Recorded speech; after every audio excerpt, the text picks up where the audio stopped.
السلام علیکم ورحمۃ اللہ وبرکاتہ۔ سٹرونگ سیرت میں خوش آمدید۔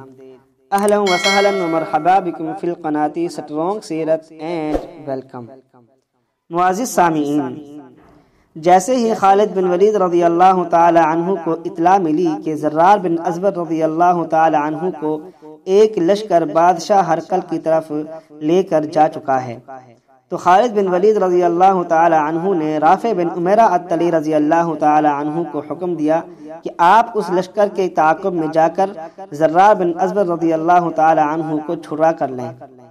تو رافع بن عمیرہ الطلی رضی اللہ تعالی عنہ نے خوشی سے یہ کہا کہ یہ خدمت مجھے دل و جان سے قبول ہے۔ یہ کہہ کر آپ نے خاص 100 سوار منتخب کیے اور قریب تھا کہ آپ روانہ ہو جائیں، مگر خولہ بنت ازور رضی اللہ تعالی عنہ کو جس وقت اس مسرت خیز خبر کی اطلاع ملی کہ رافع بن عمیرہ الطلی رضی اللہ تعالی عنہ ان کے بھائی کی طلب اور رہائی کے لیے جا رہے ہیں، تو سنتے ہی ان کے دل میں خوشی کی ایک لہر سی دوڑ گئی۔ ہتھیار لٹکائے اور سوار ہو کر خالد بن ولید رضی اللہ تعالی عنہ کی خدمت میں حاضر ہو کر عرض کیا، ایھا الامیر، میں آپ کو طاہر مطہر خیر البشر صلی اللہ علیہ وسلم کا واسطہ دے کر ایک سوال کرتی ہوں کہ جو دستہ آپ روانہ کر رہے ہیں مجھے بھی اس کے ہمراہ جانے کی اجازت بخشیں تاکہ میں بھی ان کی کوئی مدد کر سکوں۔ یہ سن کر خالد بن ولید رضی اللہ تعالی عنہ رافع بن عمیرہ الطلی رضی اللہ تعالی عنہ کو مخاطب کر کے فرمایا کہ تم ان کی شجاعت اور بہادری سے خوب واقف ہو، ان کو بھی اپنے ساتھ لے کر جائیں۔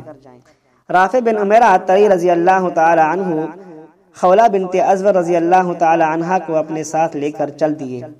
خولہ رضی اللہ تعالی عنہ مسلمانوں کے پیچھے پیچھے چل رہی تھی اور دستہ فوجی قواعد کے ماتحت قدم بڑھاتا ہوا آگے آگے چلا جا رہا تھا۔ جس وقت یہ سلیمہ کی سڑک پر پہنچے تو رافع بن عمیرہ الطلی رضی اللہ تعالی عنہ نے ادھر ادھر دیکھا اور کسی فوج یا دستے کے گزرنے کی کوئی علامت یا گھوڑوں کے سموں کا کوئی نشان نہ دیکھ کر آپ نے اپنے جوانوں سے مخاطب ہو کر فرمایا کہ دوستو، تمہیں خوش ہونا چاہیے کہ دشمن ابھی یہاں تک نہیں پہنچا۔ یہ کہہ کر آپ نے اپنے دستے کو وادی حیات میں چھپا دیا۔ یہ ابھی کمین گاہ میں چھپے ہی تھے کہ دور سے گرد و غبار اڑتا ہوا دکھائی دیا۔ آپ نے دستے کو مخاطب کرتے ہوئے فرمایا، جوانان اسلام ہوشیار ہو جاؤ۔ مسلمان تیار ہی تھے کہ وہ قریب پہنچ گئے۔ زرار بن ازور رضی اللہ تعالی عنہ کو اپنے درمیان لے رکھا تھا اور یہ مجاہد حسب ذیل اشعار پڑھتے ہوئے جا رہے تھے، اور اشعار کا ترجمہ میں آپ کو سنا دیتا ہوں۔ اے مخبر، میری قوم اور خولہ کو یہ خبر پہنچا دے کہ میں قیدی اور مشقیں بندھا ہوا ہوں۔ شام کے بے دین اور کافر میرے گرد ہیں اور تمام کے تمام زرہ پہنے ہوئے ہیں۔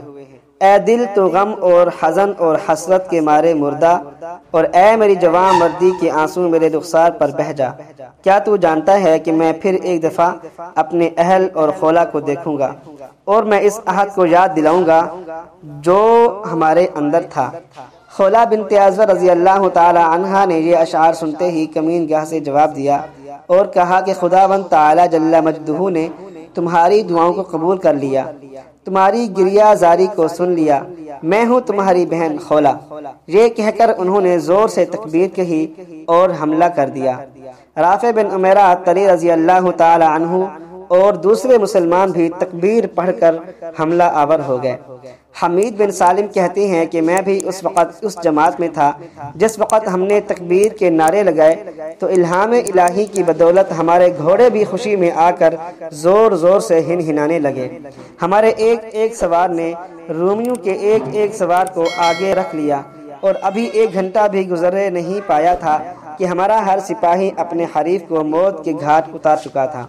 خداوند تعالی جل مجدہ نے زرار بن ازور رضی اللہ تعالی عنہ کو رہائی دلوائی اور رومیوں کے گھوڑوں اور اسلحے پر قبضہ کر لیا۔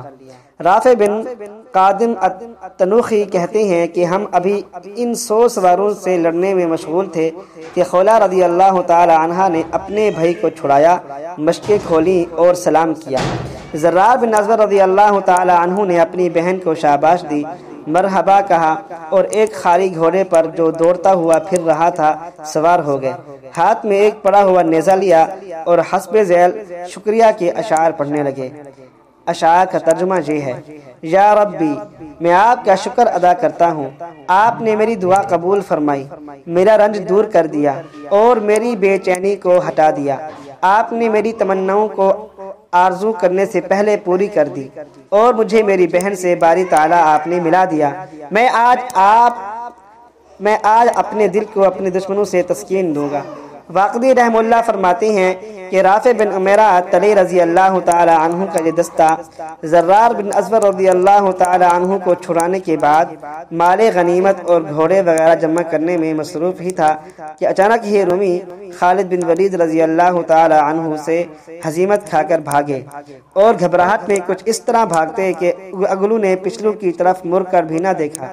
رافع بن عمیرہ رضی اللہ تعالی عنہ رومیوں کو بھاگتے ہوئے آتا دیکھ کر فوراً سمجھ گئے اور آپ نے ایک ایک کو جو آتا رہا گرفتار کرنا شروع کر دیا۔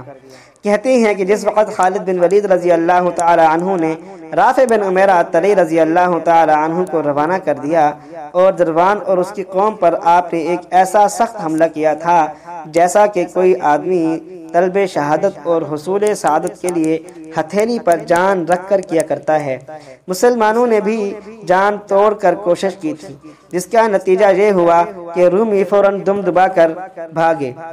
دروان بھاگنے والوں کے آگے آگے تھا، مسلمانوں نے اس کا تعاقب کیا، مال، گھوڑے اور اسلحہ قبضہ میں کیے اور تعاقب کرتے وادی حیات میں جہاں رافع بن عمیرہ الطلحی رضی اللہ تعالی عنہ اور زرار بن ازور رضی اللہ تعالی عنہ تشریف رکھتے تھے پہنچ گئے۔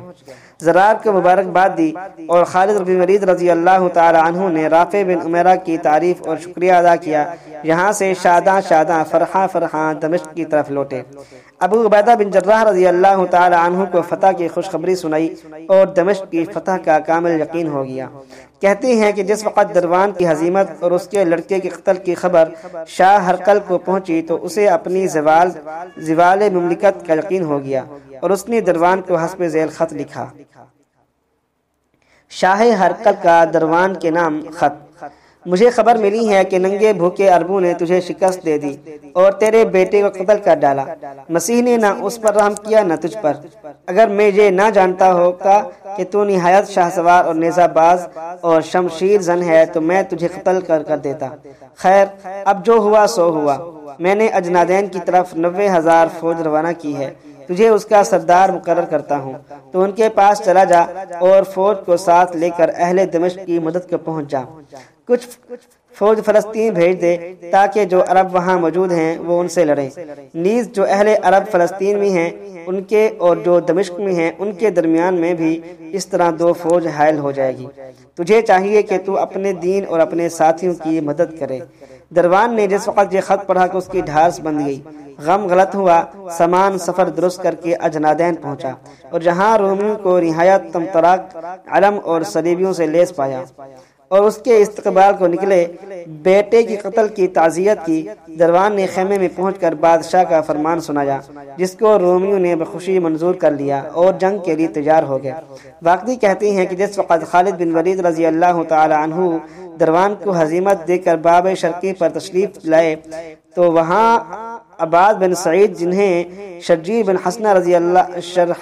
حسنہ رضی اللہ تعالی عنہ کاتب رسول صلی اللہ علیہ وسلم نے بصرہ سے خالد بن ولید کے پاس روانہ کیا تھا، آئے اور انہوں نے آ کر اطلاع دی کہ 90,000 رومی اجنادین کی طرف روانہ کیے گئے ہیں۔ خالد بن ولید رضی اللہ تعالی عنہ یہ سن کر گھوڑے پر سوار ہوئے اور ابو عبیدہ رضی اللہ تعالی عنہ کے پاس پہنچ کر کہا: یا امیر الامت، یہ عباد بن سعید الخزرمی ہیں، انہیں شرحبیل بن حسنہ رضی اللہ تعالی عنہ نے اس غرض سے روانہ کیا ہے کہ وہ مجھے اس بات سے مطلع کر دیں کہ اجنادین میں ہرقل نے 90,000 فوج بھیجی ہے اور اس پر دروان سپہ سالار مقرر کیا ہے، لہٰذا میں آپ سے دریافت کرتا ہوں کہ اس میں آپ کی کیا رائے ہے۔ ابو عبیدہ بن جراح رضی اللہ تعالی عنہ نے فرمایا اے ابو سلیمان ہمارا خاص بہادر اور سپہ سالار مختلف جگہوں پر اور مقاموں میں پر بٹے ہوئے ہیں، مثلا شرحبیل بن حسنہ بصرہ میں، معاذ بن جبل حوران میں، یزید بن ابی سفیان بلقاء میں، نعمان بن مغیرہ تدمر میں، عمر بن عاص فلسطین میں۔ اس لیے میرے نزدیک بہتر یہ ہے کہ ہم انہیں سب کو لکھ دیں کہ وہ ہمارے پاس چلے ہیں، اس کے بعد دشمن پر متفقہ حملہ کریں۔ نصرت اور اعانت اللہ کے ہاتھ میں ہے۔